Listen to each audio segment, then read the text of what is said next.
ડભોઈ ઠાલનગરનો 3 કિમીનો રસ્તો બન્યો મરણતોલ માર્ગ, તંત્રની ઘોર બેદરકારી સામે ગ્રામજનોમાં ભભૂકી ઉઠેલો રોષ। ડભોઈ તાલુકાના ઠાલનગર વસાહત વિસ્તારમાં આવેલા માત્ર 3 કિલોમીટર લાંબા રસ્તાએ આજે ગ્રામજનોના જીવનને નરક સમાન બનાવી દીધું છે। છેલ્લા લાંબા સમયથી રસ્તાની હાલત એટલી દયનીય બની ગઈ છે કે હવે આ માર્ગ નહીં પરંતુ મરણતોલ રસ્તો બની ગયો છે।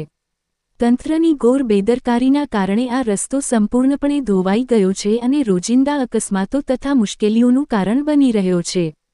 રસ્તા પરથી ડામર નામશેષ થઈ ગયો છે અને ચારે તરફ મોટી મોટી કપચીઓનું સામ્રાજ્ય છવાઈ ગયું છે। પરિણામે વાહનોમાં વારંવાર પંચર પડવી સામાન્ય વાત બની ગઈ છે। જે અંતર માત્ર 5 મિનિટમાં કાપી શકાય ત્યાં આજે લોકોને અડધો કલાકથી વધુ સમય વેઠવો પડે છે। રસ્તાની હાલત એટલી ભયાનક છે કે વાહન ચલાવવું પોતે જ જીવ જોખમમાં મૂકવા જેવું બની ગયું છે।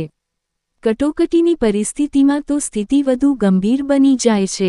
108 ઇમરજન્સી એમ્બ્યુલન્સ, એસટી બસ જેવી મૂળભૂત સેવાઓ પણ આ રસ્તા પરથી ગામ સુધી પહોંચી શકતી નથી।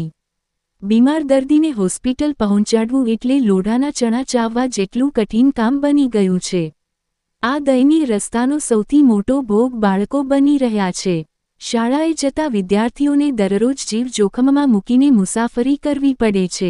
સરકારી પરિવહન વ્યવસ્થા ઠપ હોવાથી વાલીઓને મજબૂરીમાં ખાનગી વાહનોમાં બાળકોને જોખમી રીતે શાળાએ મોકલવા પડે છે, જેના કારણે શિક્ષણ પર પણ ગંભીર અસર પડી રહી છે। ગ્રામજનોનો આક્ષેપ છે કે રસ્તાની સમસ્યા અંગે તંત્રને અનેક વખત લેખિત અને મૌખિક રજૂઆતો કરવામાં આવી છે। તેમ છતાં તંત્ર દ્વારા ખાડા પૂરવાની પેચવર્ક કામગીરી કરવાની પણ તસ્દી લેવામાં આવી નથી। અડધો રસ્તો તો સંપૂર્ણપણે નાબૂદ થઈ ગયો છે। હવે ઠાલનગર વસાહતના રહીશો ખુલ્લેઆમ સવાલ ઉઠાવી રહ્યા છે કે શું તંત્ર કોઈ મોટી દુર્ઘટના બાદ જ જાગશે?